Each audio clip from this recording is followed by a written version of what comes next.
जय श्री कृष्णा। आप सभी का कृष्ण ज्ञान ऊर्जा में स्वागत है। हम सभी रोज़ रोज़ शिव मंदिर तो जाते ही हैं और पूरे विधि विधान से पूजा भी करते हैं ताकि हमें उसका पूरा फल मिले। तो आइए आज के इस वीडियो में हम जानते हैं कि शिवलिंग की पूजा, उसका महाव्रत विधि क्या है और उसकी महिमा का वर्णन क्या है। उपमन्यु कहते हैं कि हे यदुनंदन, अब मैं केवल परलोक में फल देने वाले कर्म की विधि बतलाऊंगा।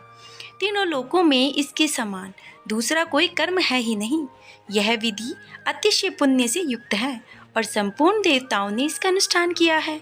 ब्रह्म, विष्णु, रुद्र, इंद्र इत्यादि लोकपाल, सूर्य, ग्रह, नव, विश्वामित्र, वशिष्ठ आदि ब्रह्मवेता महर्षि, श्वेत, अगस्त्य, दधीचि और हम शरीक है शिव भक्त, नंदीश्वर, महाकाल और भृंगेश आदि गणेश्वर, पातालवासी दैत्य, शेष आदि महानाग, सिद्ध, यक्ष, गंधर्व, राक्षस, भूत, प्रेत, पिशाच, इन सब में अपना अपना पद प्राप्त करने के लिए इस विधि का अनुष्ठान किया है। इस विधि से ही सब देवताओं को देवत्व प्राप्त हुए हैं और इस विधि से ही ब्रह्म को ब्रह्मत्व की, विष्णु को विष्णु तत्व की और रुद्र को रुद्र तत्व की प्राप्ति हुई है। इंद्र को इंद्र तत्व की और गणेश जी को गणेशत्व की प्राप्ति हुई है। तो हे श्वेत चंदन युक्त जल से लिंग स्वरूप शिव और शिवा को स्नान कराकर प्रफुल्ल श्वेत कमलों के द्वारा उनका पूजन करें। अब जो है ब्राह्मण जो हैं बता रहे हैं कि शिवलिंग की पूजा किस प्रकार से करें। तो सबसे पहले शिवलिंग पर श्वेत चंदन से युक्त जल से शिव जी को स्नान कराएं। फिर उसके चरणों में प्रणाम करके वहीं लिपि पुती भूमि पर सुंदर शुभ लक्षण पद्मासन बनवा कर रखें। धन हो तो अपनी शक्ति के अनुसार सोने या रत्न आदि का पद्मासन बनवाना चाहिए।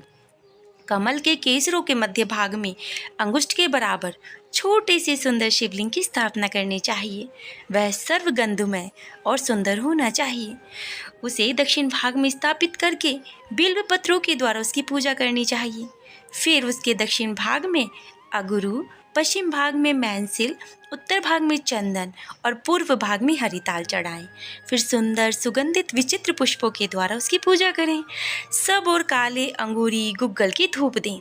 अत्यंत महीन और निर्मल वस्त्र निवेदन करें। घृत मिश्रित खीर का भोग तो आप अवश्य ही लगाएं। घी का दीपक जलाकर रखें। मंत्र उच्चारण पूर्वक सब कुछ चढ़ाकर के परिक्रमा अवश्य करें। भक्ति भाव से देवेश्वर शिव को प्रणाम करके उनकी भक्ति करें और अंत में त्रुटियों के लिए क्षमा प्रार्थना करें। उसके बाद शिव पंचाक्षर मंत्र से संपूर्ण उपहारों सहित वह शिवलिंग शिव को समर्पित करें और स्वयं दक्षिण मूर्ति का आश्रय ले लें। अब जो इस प्रकार पंचगंध में शुभ लिंग का नित्य अर्चना करते हैं, वह सब पापों से मुक्त होकर अंत में शिवलोक में प्रतिष्ठित होते हैं।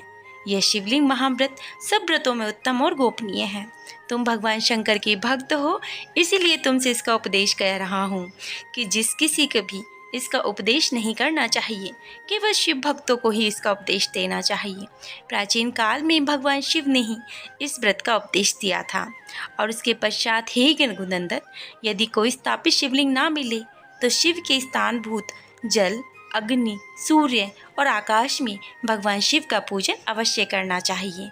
आप मन वचन से कहीं पर भी शिव जी का पूजन कर सकते हैं, उसका फल अवश्य ही संपूर्ण रूप से मिलता है।